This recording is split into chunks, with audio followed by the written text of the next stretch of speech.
we're talking about is connecting plants, people to improve communities, which is the mission of the Lieutenant County. I did this talk last year, and I'm hoping that I can cover everything, but we might go on a tangent. Please, this is a community discussion, so if you have questions, feel free to raise your hand, and I'm more than happy to go segue, sideways, upways, downways, whatever we need to go in order for you to get the information that you came here today to get, okay? So first off, this is Richmond, Virginia. Probably about the size of DC, 62 square miles. Then I think DC is like 68 square miles. 66. DC is like 700,000 people, right? Richmond, Virginia is like 250,000. So you guys dealing with density that Richmond doesn't have to consider. But this is the place where the last battle of the Civil War was fought, right? So when we talk about the South, Richmond, Virginia is the place where it all went down. This is the last battle that was fought. The vestiges of that reality live permanently embedded into the city. There's bridges that were burnt down. There's all these historical markers, etc. But when we fast forward to 2019, we're living in the vestiges of that reality in our quantitative demographics as well. So the city is 26% poverty. So that's 1 in 4 people. Poverty is highly concentrated in the city's south side and in the city's east end. When I do talks about racial equity, a lot of times I try to time travel, right? For folks, it might be a little bit hard for you to swallow. Like if I started colonialism, right? In Virginia, we could start with Jamestown, Camp Comfort, and John Rolfe, and all those guys when they first hit the scene. It was a very implicit decision where it was white, male, Christian, everything for you, and everybody else is marginalized and to the side, right? But when I get into that, I gotta unpack, indigenous realities. I gotta unpack enslaved African, captive African realities. And for a lot of people, their eyes gloss over, and they really can't. It just people lose it when you start that far back, right? But this is not to discount that. This is just say I'm trying to make it palatable for you to have a conversation about racial equity, right? So let's start in 1950, right? Let's fast forward from early 1500s, 1400s, and come up to contemporary 21st century. And Richmond, Virginia, like many and all, I would say all urban centers, during the 40s and 50s, you had this mass migration of people of color from predominantly rural areas into urban centers.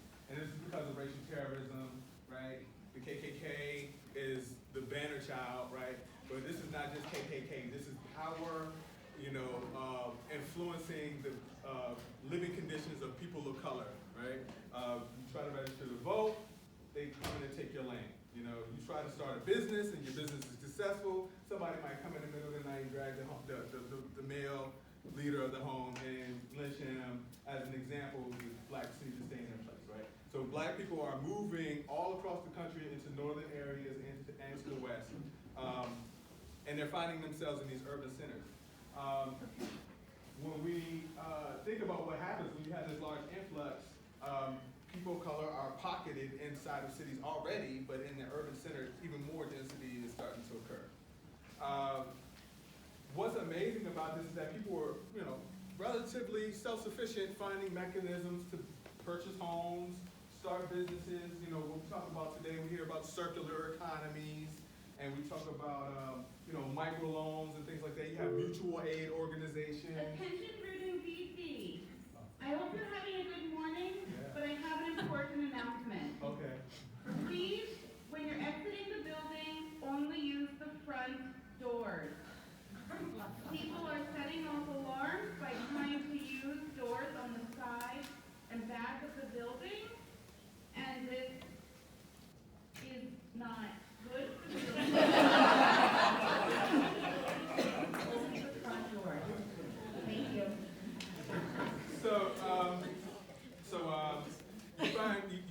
called circular economies. You talk about black people, creating self-supporting, self-sustaining districts inside of, urban centers, right?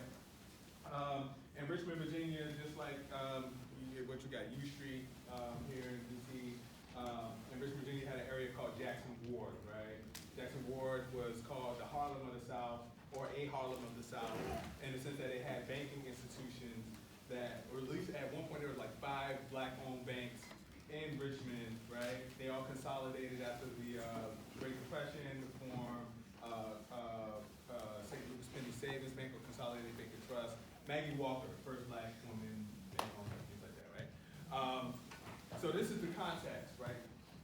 In this area, Jackson Ward, you have black businesses connected. You have industry. You have mixed income. Even within this segregated part of the city, okay, it's blacks only. What happens in Jackson Ward happens in every other city across the country that is predominantly black or has predominantly black populations. You have highway construction, which bisects or destroys, completely obliterates that community. In Richmond, Highway 95, which is Highway 95. No, that's not. Highway 95 is off on this side. It basically cuts Jackson Ward in half, removes over 1,000 homes. But it was one of those things where the city at large didn't want the highway, white and black, right? But the oligarchy, right, the powers that were at that point said, no, this is what we want to do. We want this highway. They passed legislation on that, higher level that circumnavigated community input and made it happen. So that's one thing. The second thing that happens in Richmond, just like many other major metropolitan cities, is we have this phenomenon called redlining, right? Redlining, back it up. The New Deal comes up, and we're trying to regrow the nation's economy, right? So all across the country, Americans are encouraged to take advantage of these new housing programs in order to get mortgages and finance new homes, right? So everywhere they send out these agents from a company called the Homeowners Loan Corporation, right?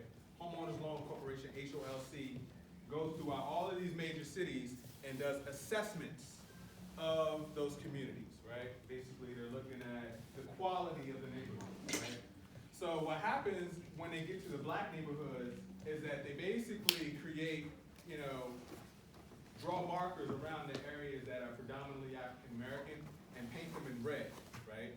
The red connotates a D or an F, failing grade, whereas those communities are not approved for any mortgages or finances through this nationwide program that's basically creating, wealth for Americans for an entire generation, right?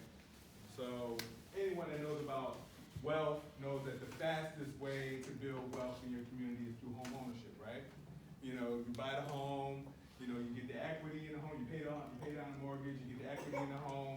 Then when you sell the home, you get the equity back, right? And the property values of the community rise, and as a result of the rise, then you get, $150,000, $200,000, whatever the house is sold for, goes back in your pockets. You're able to, invest in a business, buy another home, send your kids to college, whatever, right? This is a tried and true method for wealth building in our country. So what happens when across the country, you basically say people of African ancestry can't get this program? You basically create what was already a chasm, you create a canyon in terms of wealth disparity, right? So, in addition to all the slavery stuff, we try to talk about this redlining piece, just so the people that can't handle a conversation about slavery, you know how people do. Oh, it's so far away, it's so long ago. We say, all right, well, let's talk about, let's go 60 years ago. How about that? My grandmother was alive during, redlining, right? So that gives you context. So we live in a city, or cities that are highly concentrated in poverty, and I'm sure it's like that in DC. I just haven't done the research. But we have communities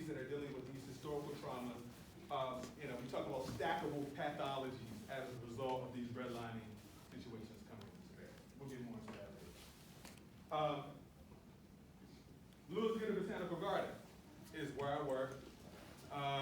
Lewis Ginter Botanical Garden was founded in 1984. Its founder is a woman named Grace Arendt, who is the niece of Lewis Ginter. Lewis Ginter is one of Richmond's business moguls, right? Back in the 1800s, he made money. I mean, money is not the right word. He made millions of dollars in his era selling packed cigarettes. So, when people, back in the day when they started selling cigarettes, they sold them individually, right? You buy 1 or 2 cigarettes, they wrap it up in a piece of paper, here are your cigarettes, right? Lewis Ginter makes this shift, marketing-wise, where he puts a little card in the pack of cigarettes, so now it's hard, your cigarettes don't break, and they become collector's items. He's putting birds on the front of the packs, baseball players on the packs, scenes of Richmond on the pack. So everybody wants to get this, pack of cigarettes, not just for the fact it don't break your cigarette, but because it's, one of a kind, limited edition. He makes millions. He's not only a cigarette mogul, he's also a developer. And Richmond, Virginia is one of the biggest or oldest hotels. It's called the Jefferson Hotel. He builds the Jefferson Hotel, but not only does he build the Jefferson Hotel, he owns the brick company that the Jefferson Hotel is made of, right? So it kind of gives you a kind of understanding. There's another part of the city, it's home development, housing development called Ginter Park, and it's named after this gentleman and what he did. He also put his money on the Confederacy, right, during the Civil War. He invested in the ammunition factories in Richmond, because war is about money. So who you buying? Your cannons, your bullets, your muskets, all that type of stuff. Where you get it from? Somebody's making a transaction, and he was like, "Well, I can make some money from this side." So he's a Confederate major as well. So the garden, it originally was a bike club. It's very small. It wasn't what it is today. Today it's 12 themed gardens, 50 acres developed, 467 people a year visiting, about $7 million in the budget.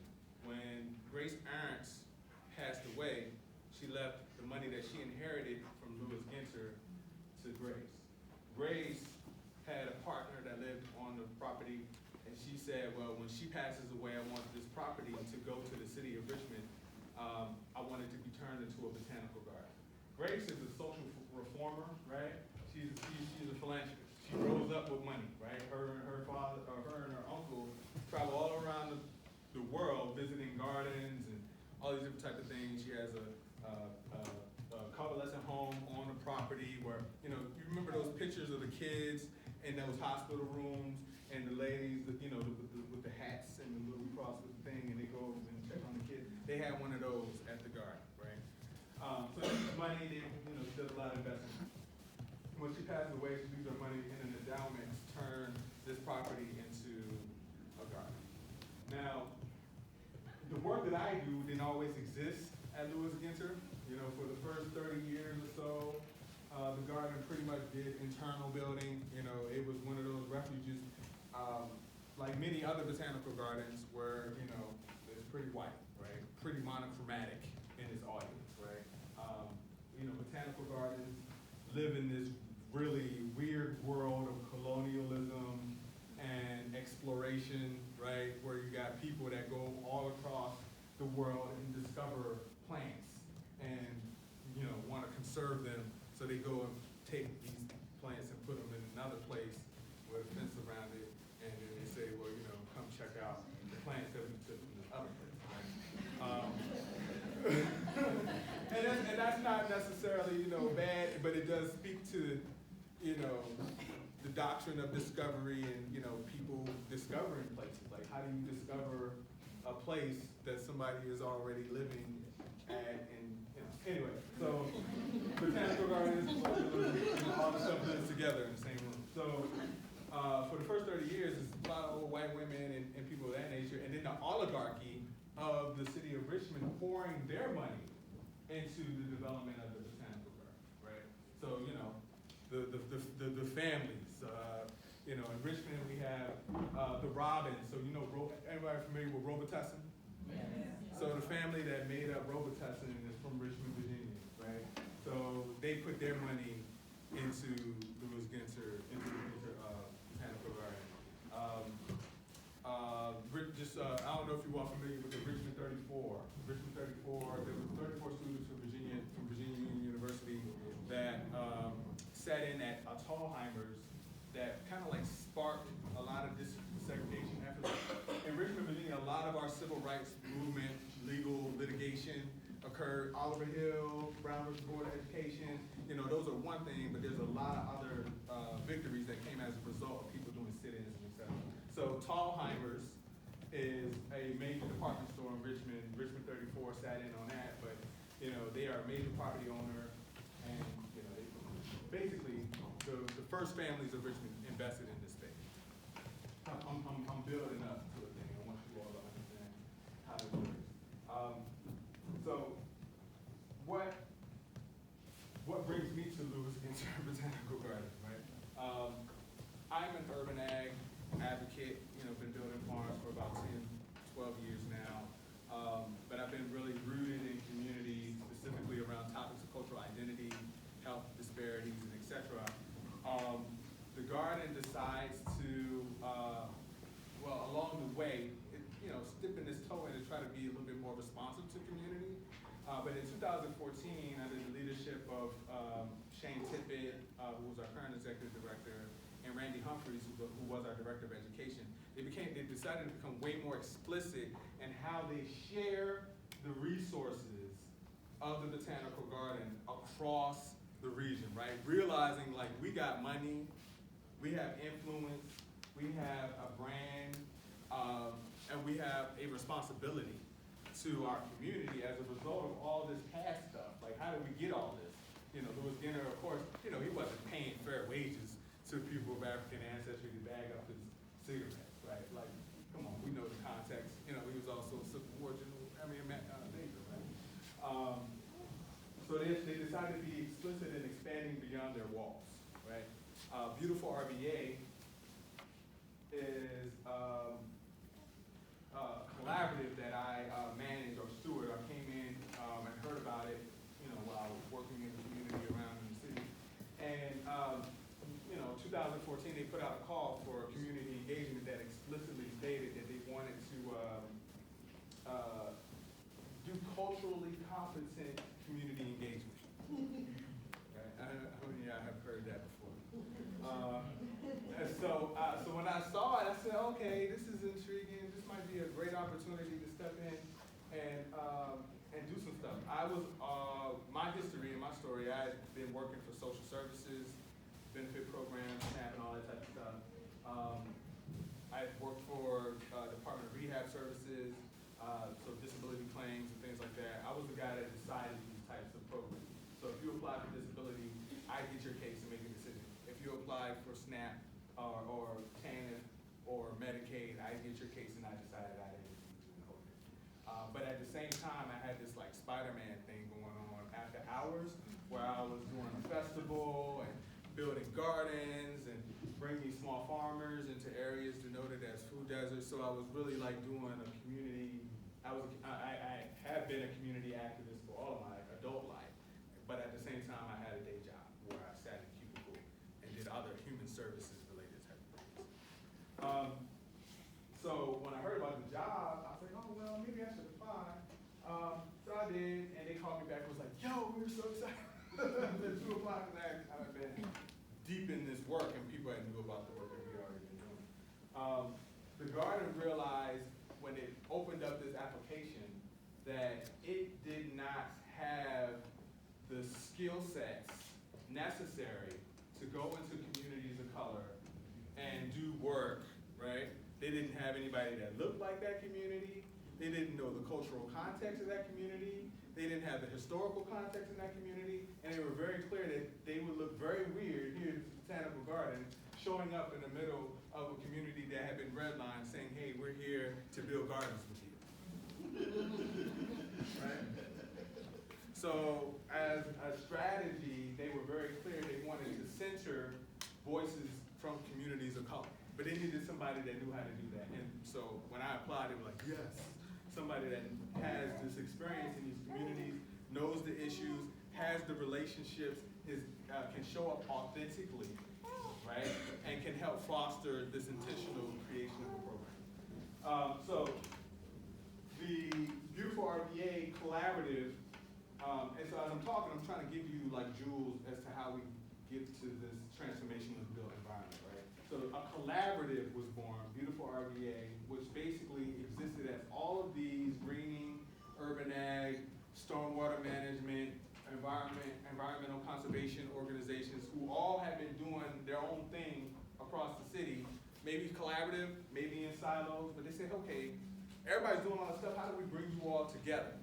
How do we find a way to hold a chamber for all of these organizations that are doing amazing work to at least get on the same sheet of music and be aware of what everyone's doing, so there's, not two people applying for the same grant, or if they apply for the same grant, maybe they apply together, or maybe they decide to support or not apply for a grant, whatever, just to be a little bit more collaborative for the sake of collective impact, right?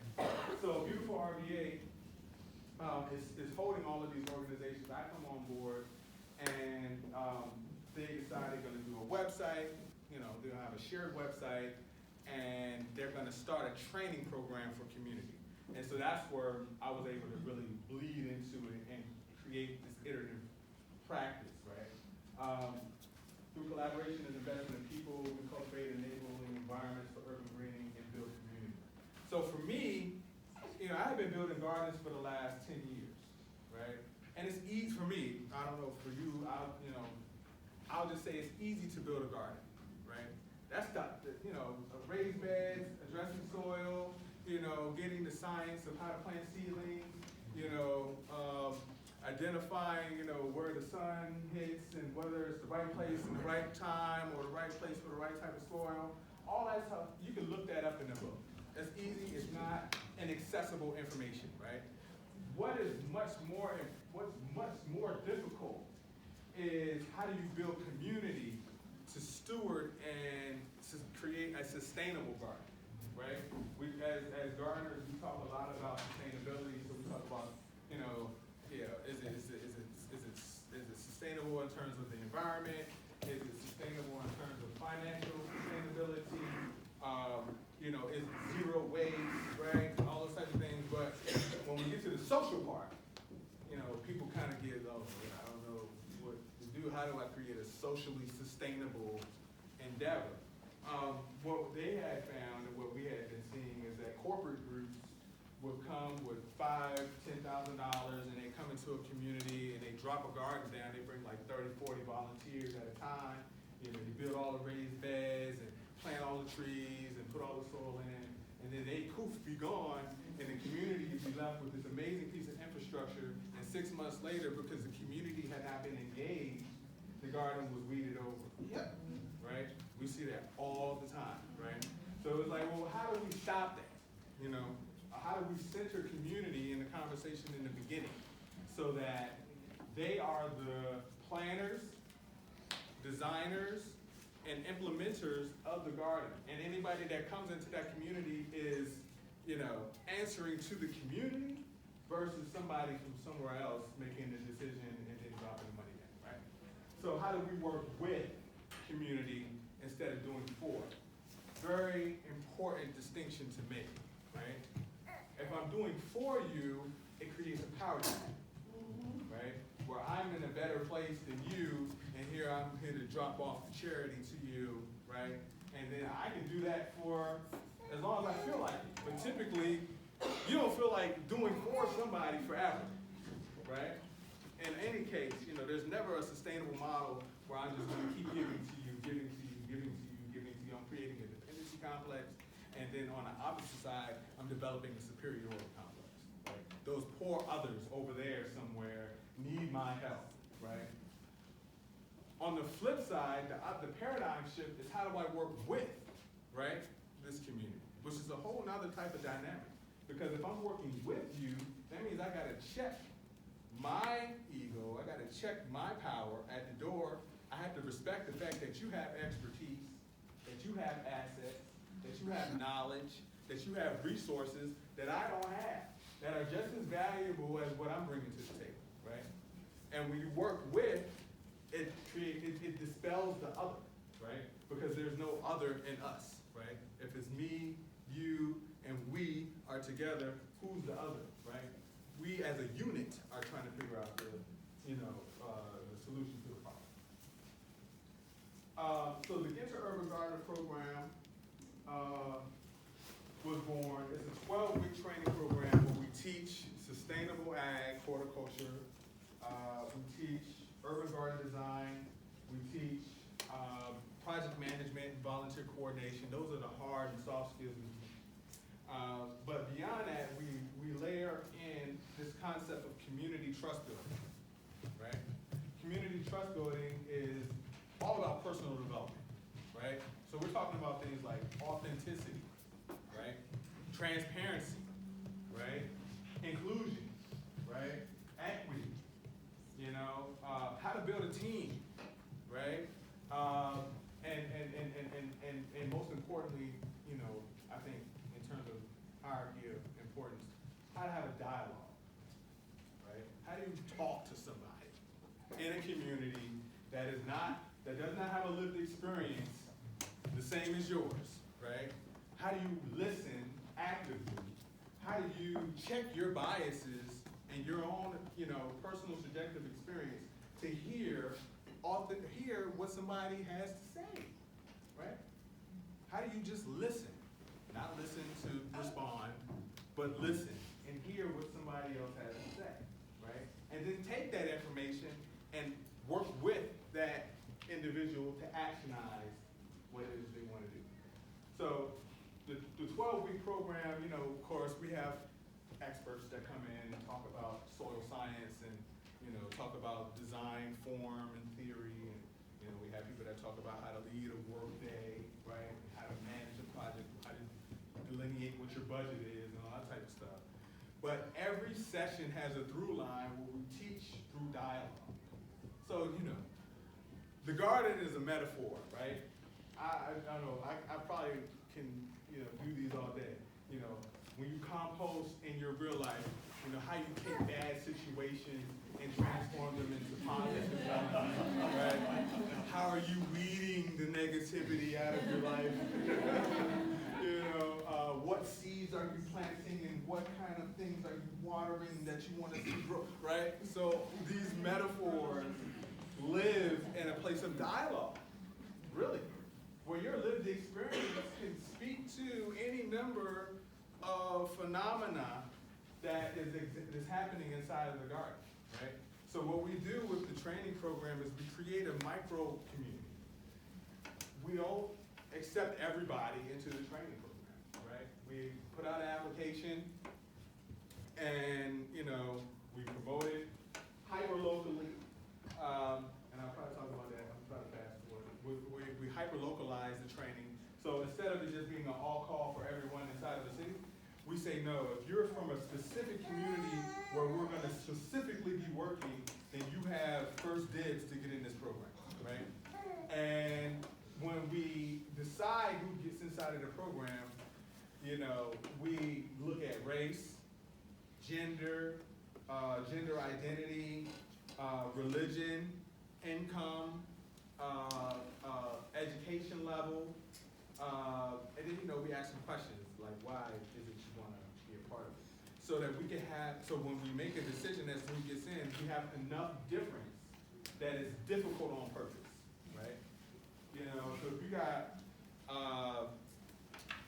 a retired grandmother from, a community that's been redlined and who makes $20,000 a year on a fixed income, in a class with a college professor, who's not even from the city of Richmond, who's white, and, wants to do gardening. They have a shared common interest in gardening, but they have two totally different lived experiences.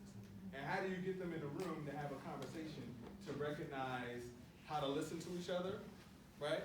And how to hear each other. One of the most important aspects of the program is that the first day of class,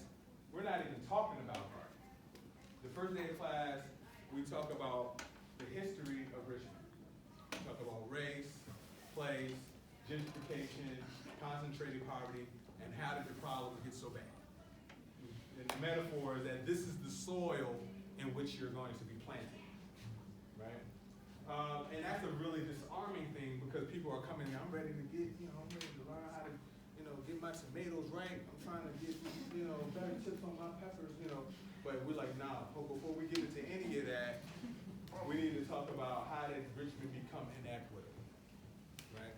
And that helps people, ground people. It creates a shared data, a shared language, a shared understanding of the context in which, we're doing work. So you all came here to learn about, I forgot what I said on the proposal. No, talk about, so you said, I said we're going to talk about transforming the built environment for racial equity. So first, I'm going to give you some steps from here, and now that I've talked about what I do in our context, I'm going to give you a couple of steps that will help you in approaching the work of transforming your communities, whether it's developing gardens or farms or planting trees or creating parklets or green spaces, whatever you want to call it, how to approach that through a lens of racial equity, okay? And this will help you, in terms of your grant proposals, if you're in that game, because now a lot of foundations are trying to figure out what does it mean for them to do equity work, right? And I'll just do that there.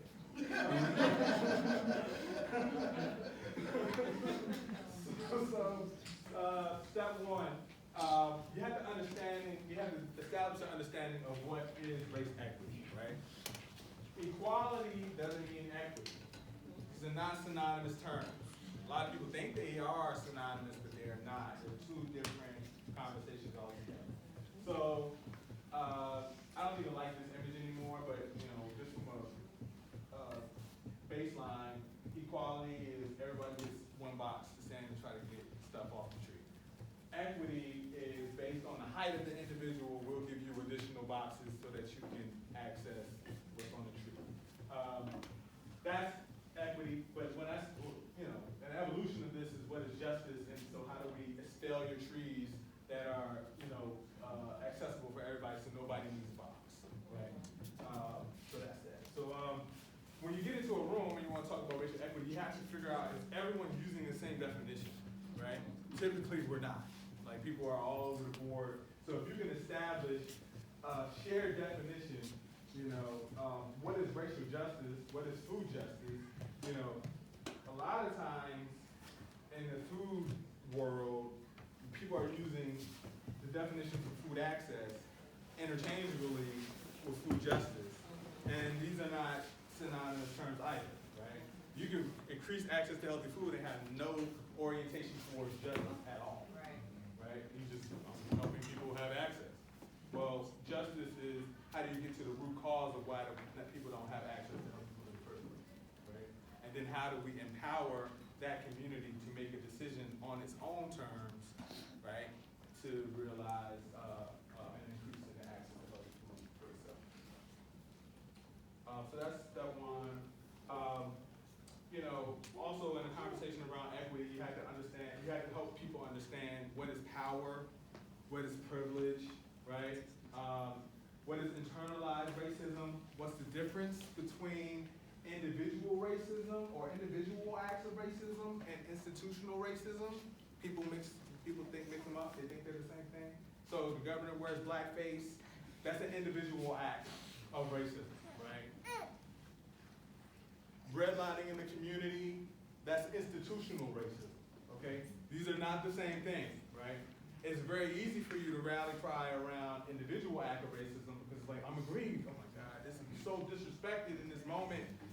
But the institutional acts of racism are more covert, and they operate beneath the surface, right? And so as they make their moves in our communities and we see the residual effects of policies that have failed for decades, it's a lot more innocuous, So you have to peel back layers of onions in order to get to what is institutional or structural racism. Also, identity, there's intersectionalities that, co-weave into definitions of equity, because it's not just about race, it's also about sexism, it's also about classism, it's also about gender identity, it's there's language justice, there's issues of, a wide array of isms, schisms that we live in that convolute onto one's personal identity and how you interact with, society as a result. These are all things that come up in the class, right? So you might be a woman of color who's also queer, and there's someone who's white and queer. Are you experiencing the same reality as, a person in society? Not necessarily. You have a shared experience about being queer, but the woman of color has double oppressions because she's a woman, right? Or triple oppression. She's a woman, she's black, and she's queer. So that's like 3 layers of marginalization that she's experiencing versus a male who's queer is a different thing. So step 2, and you have to engage and empower affected populations and stakeholders. Community engagement is getting a funny place right now because everyone says they do community engagement. And it's hilarious because you watch people who say, hey, we went out and we did surveys and, now that's our community engagement. It's like, no, that's one layer. There's this guy named Arendt. He has this, he's a sociologist, social theorist, created this thing called Arnstein's ladder of civic participation. Right? Arnstein's ladder of civic participation. Engagement starts with just asking, community, what do you want, right? But that's like the basic level, right? And that's not really empowerment. That's just I'm asking you what do you want. It moves up where I'll do it for you. Then it kind of comes up again where I'm giving you keys, or I'm moving out the way, and you have the keys to do it on your own, right? So engagement has a grading, and I encourage you all as you think about what engagement means to think about it in terms of engaging people and empowering people. When you add those things together, then you get to equity, right? When you start to empower people, and when I say empower people, I mean how are you opening up resources for the community in which you are quote unquote engaged in, right? Can you step away from the situation? The ultimate question is, can you step away from the situation or the relationship and that community operates self-autonomously, right? And if you can't, then you have to really question, what are we doing? How do we get to that point? Everyone is, we're trying to realize that it's very subjective, but at the end of the day, we're in the nonprofit world a lot of times, and we don't want to be in a situation where our funding stops, and then the communities that we were working in, whatever we were doing stops. So how do we empower that said community so that if we don't get funding for the next cycle, they can still keep going, right? So engage might only mean getting input. Empower means taking leadership, making decisions, and designing solutions. So how do we get our communities into the conditioned into taking leadership, making decisions, and designing solutions? So in the garden, how do we train the community and how to develop the green space and maintain it? And then how do we put the resources in their hands so that they can take it and make it do what it needs to do, right? When we do our training, once folks are trained, all we do is, hey, you need money or you need wood, soil, plants, whatever, let us know. It's imperfect right now, right? My goal is to try to figure out how do I remove myself from the situation altogether. But that's a whole nother work. Step 3, you gotta gather and analyze disaggregated data. So we'll talk about stackable pathologies, right? In communities that were redlined. This is a map of Richmond, Virginia's vacant, undeveloped properties. There's approximately 65,000 properties in the city of Richmond that are vacant as of January 2018. So in the south side, as I was talking about redlining, these are the areas that are concentrated in terms of undeveloped properties, right? So when we do equity work, we use data to identify what disparities exist. Stormwater management might be looking at impervious surfaces, right? This area of Richmond has a high concentration of impervious surface, right? So that means that the Department of Public Works and Department of Environmental Quality is trying to figure out how to create more green space so that water can stay in place and not get into the James River, right? So they're spending money in that community that could be used to empower said community, right? We also know that these are areas where the poverty is concentrated. So the Department of Social Services is trying to figure out how to spend money in that area as well, right? And then we got Department of Health, because we know the Department of Health realizes that people that are in poverty are also have higher indices of chronic diseases, right? Not just the food-related stuff, but also the air quality stuff. So asthma, and then the water quality stuff with lead and all this different types of stuff with water. So disaggregated data, you might have to go into 3 or 4 different organizations in order to get the data. But once you can stack and overlay those maps inside of your community, then you can see, are we moving the needle, right? And then where do we go in order to get access to the funding to do the work? Or how do we create collaboratives that are putting their money together in order to get the money into the right place? All right. This is another map of, this is the impervious surface map. So the green areas are areas that, no, actually this is the food access map. This is the active map of areas that don't have a grocery store within a mile. So again, stackable pathologies. It's not just one thing that's going on in the communities in which you're serving, right? And when you're working to identify your solutions using the data, my eyes used to gloss over for data, so stats and numbers, like, oh, God, okay, I get it, it's bad, right? It's bad, but in order to understand how bad, how we're making progress, now I have a different level of appreciation for that. Step 4, you have to conduct a systems analysis, right? So these things are not happening in silos. So how do you understand, how do you get to the root cause of why these inequities exist, right? So conducting systems analysis will help you challenge systemic racism. We have to analyze the system in order to make an informed and strategic decision. So this goes to whether or not we're putting Band-Aids on bullet wounds, right? It's a common response to just treat the symptom, right? For example, somebody, we go into a community and say, okay, well, they don't have access to healthy food, and so we're going to open up a food pantry and give food away. That's treating the symptom of the problem, right? To get to the root of the problem, why are there no grocery stores in the community in the first place? Then you got to unpack the redlining, and you got to unpack this. It might not be redlining in your community, it might be something else. You have to get to the deeper levels of what's going on, right? And this image is the maps overlaid of the redlining maps with the vacant property maps. So all those red dots are vacant properties, and the red filled in areas are the areas that were redlined. Okay?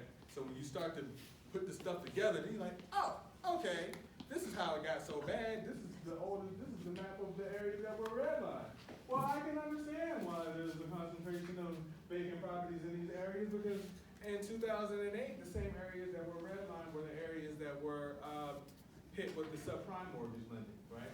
So it's not hard to understand why that area would have so many vacant properties. And then when we look at gentrification, it's not hard to understand that this is also one of the most cheapest places to live in the city. So when people are trying to find a place to live, they're going to come to the cheapest place with the most vacant properties, and they're going to turn them over, flip them, and then it's going to be bustling, and then the people that were living there existing already will be displaced. It's a fact. It has lived away. And then conducting that analysis, here are some questions that you can ask. I'm not going to read them all off, but just for example, what other compounding dynamics are involved, in this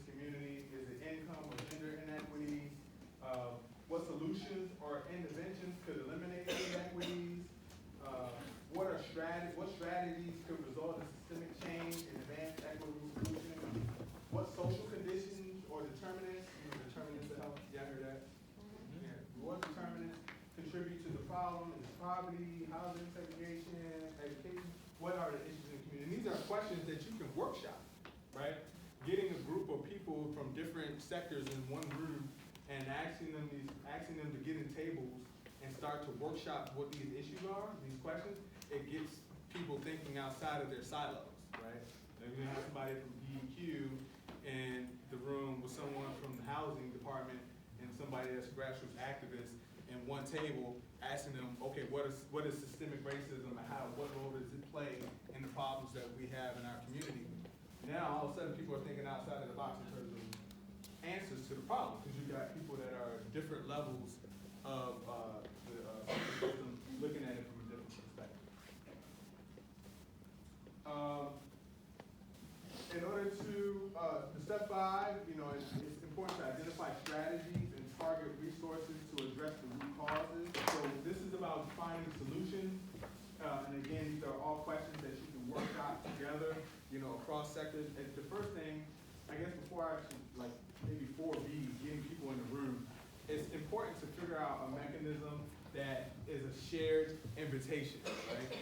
So if I, Deron Chavis, grassroots activist, ask X Foundation and all these other nonprofits to come to a table to workshop issues in our community, they'd probably be like, whatever, right? But if I find, the Department of Health, if I find an ally at Department of Health, an ally at the local philanthropy level, and then my own community organization, we have a conjoined invitation. So I'm inviting my circle, they're inviting their circles, and then when we all come together, it's like this mix of different entities. Then you can get people in the room to workshop issues like this, right? So, and that speaks to power, but it's definitely important to figure out ways that you can get cross-sectional people in a room in order to figure this type of stuff out. So you can take pictures of this, but what groups are most adversely affected by the current problem that you want to benefit? The key words of any equitable strategy are working with and community ownership, right? And you preface that by authenticity. So, is a community that's affected by the problem in the room? If it's not, start over, right? It's you laugh, but it's sometimes people That's why I'm laughing. You don't seem to understand that, right? If the people that are most affected by the problem are not in the room figuring out the solution to the problem, start over, right? Because they are the ones that's going to live with whatever decision that's coming down. And if you want it to truly be successful, you got all the money in the world. But if the community that is not most affected is not a part of designing that solution, it's not going to work. And you're going to be frustrated, and then you're going to be like, oh, look at them, they're something wrong with them. Some of the problem is the people, not the systems that the people live within, right? Or not your own ego for not having the people that are most affected by the problem in the room in the first place. Recommended reading. So these are 3 books that I recommend to start having conversations around racial equity. White Fragility by Robin DiAngelo is an excellent book because it helps you understand the difference between individual racism and institutional racism. And it's really, for all of us to read, it's important because, I can, if I could count on my hands how many times I heard a white person say they're not racist, I probably need another set of, I need more. I need the Shiva arms. You know what I'm saying? But it's not about you not being racist. It's about being anti-racist, right? Because there's nobody, right now if I had anybody ask, nobody's racist in the United States or in the globe, right? Nobody's racist, but all of the racist stuff just keeps happening, right? So apparently there's something else going on. The government rewards blackface. It's like, oh, he's not racist, but there's a picture of blackface. Sorry. Anyway, so White Fragility is a great book. The Revolution Will Not Be Funded is a great book. It's a series of essays for people that are really critiquing the nonprofit industrial complex. Because at the end of the day, while I'm talking about philanthropy and them playing a role, I'm really looking at money as a form of energy, right? So we're trying to access the energy so that they can do a thing. Philanthropy is not the end all be all of this whole thing. They're part of the solution. not the solution by itself. Okay? And then as far as technique and like philosophy of how to orient in this work, Pedagogy of the Oppressed by Paulo Freire. He's a popular theorist, educator, who came up with this idea of what's called popular education. And he's the one that whenever I'm talking about working with versus doing for, when you read Pedagogy of the Oppressed, you kind of use a better understanding of how oppressed and oppressor are, or the progeny of such, are able to fit into a room and figure out the solutions to problems, and that the communities that are most affected have to lead the charge, right? In that, but that those who are oppressing have been oppressed by their oppressing, right? So that what that means is that white wealth has been inoculated from living in a condition with anybody else. So the world that they live in is all they know, right? So it's a prison, right? It's the only thing that they ever seen, so they think anything else is abnormal or like, no, that's not the case. We're the smartest people. We're rich. What is the difference between a botanical garden and an arboretum? An arboretum is primarily a collection of trees, and a botanic garden is a collection of all types of plants. They're just different styles of plant collection. Well, the reason I asked that question is because here in Deanwood is historically black. I'm a member of the Deanwood Citizens Association, so the school you're sitting in has been here for a very, very, very long time, named after Z. Ron Brown. Hamilton Houston is right across from us, who was served as Marshall's instructor. But the reason I asked you that question was because we have the Kenilworth Aquatic Garden and the Arboretum. They're both federal, but how can we use those two entities to like kind of replicate your work? Yeah, so that's a great question. So what I'll say is botanical gardens, they usually have a Department of Education, right? Or any of these type of institutions have a Department of Education. The easiest access point is through education, to figure out ways that they can get off their campuses, right, and into community. We have at Lewis Ginter, there's an explicit category in our strategic plan that speaks to community engagement and sharing resources to create more green spaces, right? Now, not all of these types of institutions have that, but having a conversation with them about the needs in the community can help craft that, right? We can start there. I think it'd be Department of Education, if they have a community engagement person, then maybe that. Well, speaking to the Department of Education piece, what I found in my work though is that the community typically are already in the schools. So the goal is not to get the students out of the school into the community. The goal is to get them into the school. So I think one of the key pieces is looking in terms of policy. There's not a lot of people of color that is in policy, because I work in ed policy and sometimes I'm the only black person in the room. So the key is understanding how the Department of Education works, going to your senators, your legislators, and the people that are governing the ward or the community, and literally speaking to them and asking them about what is, because we're talking about funding, and we're talking about nonprofit funding and stuff like that. I went to rural Maryland maybe like a week ago, in Annapolis, we were at the Senate building and stuff like that. There's so much money that is laying on the table, but the people that need to be the advocates are not the ones in the room that are gaining access to the funding. So the goal is not to get the students out of the school. The goal is to get into the school, because to get to the parents, to get to the students, you gotta get to the parents. And if they're already here, you don't want to create something new or change a model, but use a model that's already in place. So we got like 5 minutes left. Any questions? Yeah, let's have more conversation, because you can take a picture of this and I can send you the PowerPoint. Yeah, when we use terms, we must agree on the definition of them. And you use the problem I have, not definition of racism, and we don't want to deal with that. When I was in college, I went out to do a term paper on racism. It was very difficult to find a definition. We do have one, and I'll give that to you later. The problem I have is when you define individual versus systemic racism, it's as if you're saying there's a mortal and venial sin, or there's a misdemeanor or felony.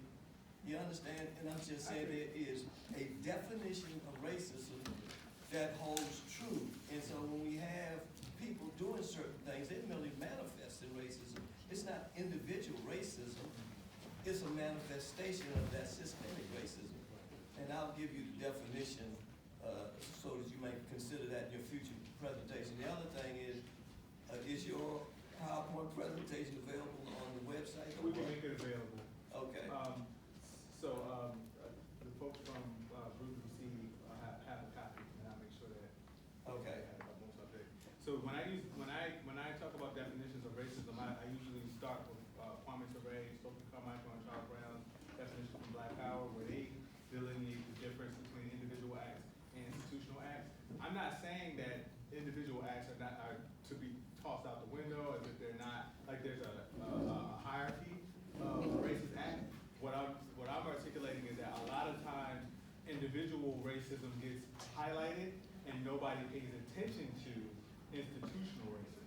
Okay, well, what I'm suggesting is the overall discussion has to center around where we can agree on a term. If it's a universal truth, it holds up to all attacks.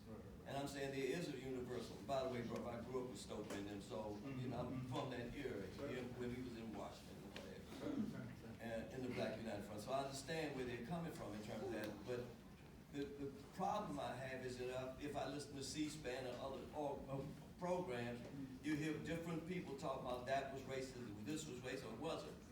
And so we never come to grips with the real definition of what racism is.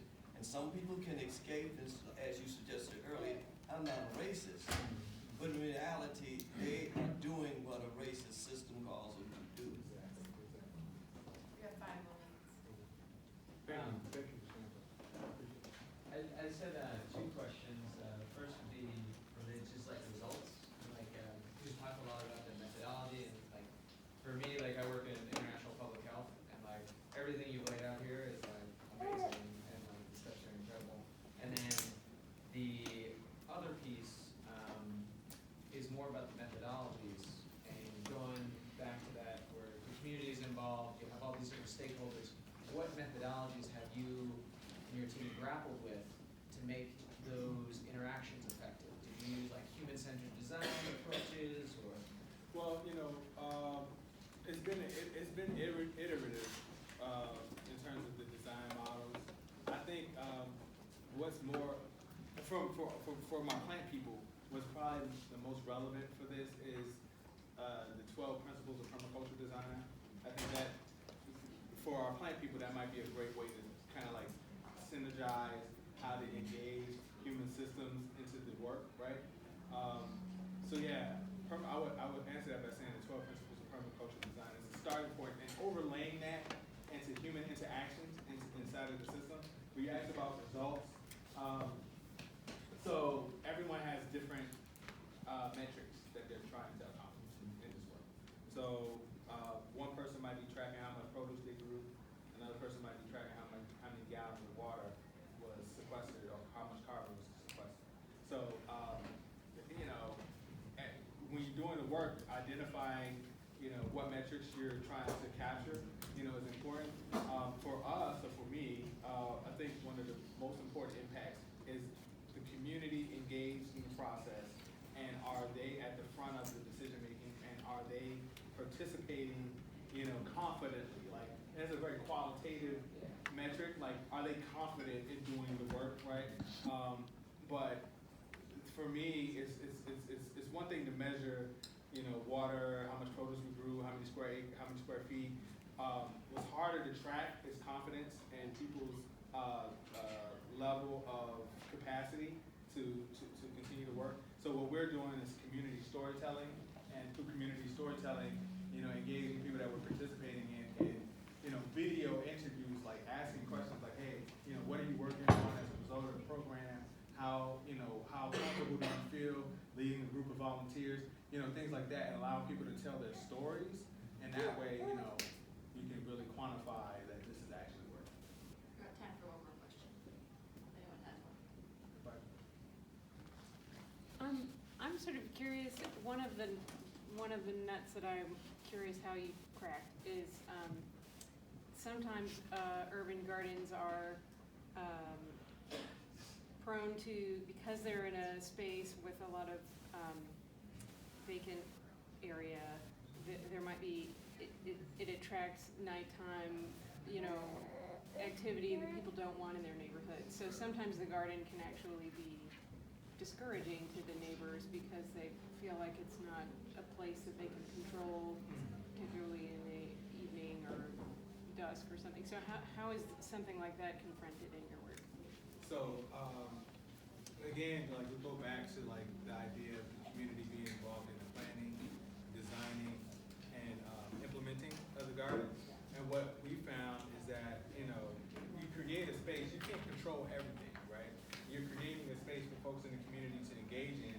So if somebody want to come out to the garden and smoke Black and Miles or, weed in the middle of, at one of the benches, then, hey, that's what they're going to do, right? And that's okay, because we are designing the garden for community use. So one of the things that's important to like remember is like, community is a big word. A lot of times, we think the people that are building the garden is just the community, but it's not. There's the people that live 2 blocks away, 3 blocks away, the people that are visiting, folks in that neighborhood. So you have to be okay with a certain level of non-control of the space, right? Because people are gonna inflect on it and bring what they, love or what they aspire to do to the space. In terms of illicit activities, like we haven't had any problems with people doing anything damaging to the garden, or anything that was like prohibitive, so to speak, to the garden or to the gardens that we work at. Because the people that are engaged in the garden are kind of like community stakeholders. They're people that have a level of respect or a level of influence in the community, so that the folks that are coming to the garden are not, dishonor the folks that have put their energy into it. You know what I mean? But you only get to that point by engaging people in the conversation, like whether it's through meetings and work parties and, like not being so like rigid in terms of who you think should be at the garden. That's really the key point that works. It's like if you release your idea of who's supposed to be here and just open up and say, okay, well, all of the people that are in this community are welcome here, then, there's going to be some evolution in terms of what happens at the garden that you might not expect. So stackable functions goes back to like, people might not be growing vegetables there, they just might want to come and gather. They might just want to come hang out. And they might want to come hang out at 9 o'clock, and that should be okay. So how do we put lighting in the garden so that the people that come hang out at 9 o'clock have, a well-lit area that they can chill in?